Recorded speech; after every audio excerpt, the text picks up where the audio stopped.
इस news के प्रायोजक है I vision academy. 1st to 10th admission शुरू। 12 इमाम चौक, सोमवारपेठ, सोलापूर।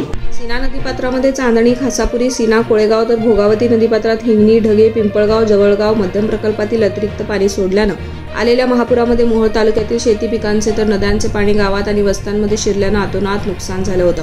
शेती पिकांच्या नुकसानीसह इतर नुकसानीची पाहणी करण्यासाठी मंगळवारी रात्रीच्या अंधारात केंद्रीय पथकानं बॅटऱ्यांच्या उजेडात पाहणी केली। त्यामुळे शेतकऱ्यातून नाराजी व्यक्त होती आहे। मोहोळ तालुक्यातील आष्टे, शिंगोली, तरडगाव, पिटटकाळी, शिरापूर, नांदगाव, कामती, खुर्द, पासलेवाडी, बोपले, भोयरे, नरखेड, वाळूज, देगाव, कुरके, मलिकपेठ, घाटणे, कोळेगाव, रामहिंगणी, आष्टे, शिरापूर, लांबोटी, फोपळी अशा 22 गावातील शेतकऱ्यांच्या शेतातील पिकांचं, घरांचं, संसार उपयोगी साहित्य, अवजारांचं पुराच्या पाण्यामुळे अतोनात नुकसान झाले। त्याची पाहणी करण्यासाठी मंगळवार दिनांक 4 नोव्हेंबर रोजी सायंकाळी केंद्र सरकारचे पथक रात्री 7च्या सुमारास मोहोळ तालुक्यातील आष्टे, कोळेगाव व देशमुख वस्ती येथे पाहणी करण्यासाठी आले। त्यावेळी शेतकऱ्यांनी महाराष्ट्र शासनाकडून जाहीर झालेला निधी पुरेसा नाही, अतोनात नुकसान झालं आहे, आमचा प्रपंच उद्ध्वस्त झालाय, शेती पुन्हा उभा करण्यासाठी भक्कम निधीची गरज आहे, महाराष्ट्र शासनाची मदत तुटपुंजी आहे, यामध्ये आम्ही शेती पिकाची खतपाणी आणि मेहनत देखील करू शकणार नाही, अशा व्यथा मांडल्यात। शेतकऱ्यांचं म्हणणं ऐकून घेत केंद्रीय पथकानं दिलासा देत केंद्राकडून नुकसानग्रस्त शेतकऱ्यांना जास्तीत जास्त निधी देण्याचा प्रयत्न आम्ही करणार आहोत, तुम्ही धीर धरा, प्रशासन तुमच्या पाठीशी आहे, असे आश्वासन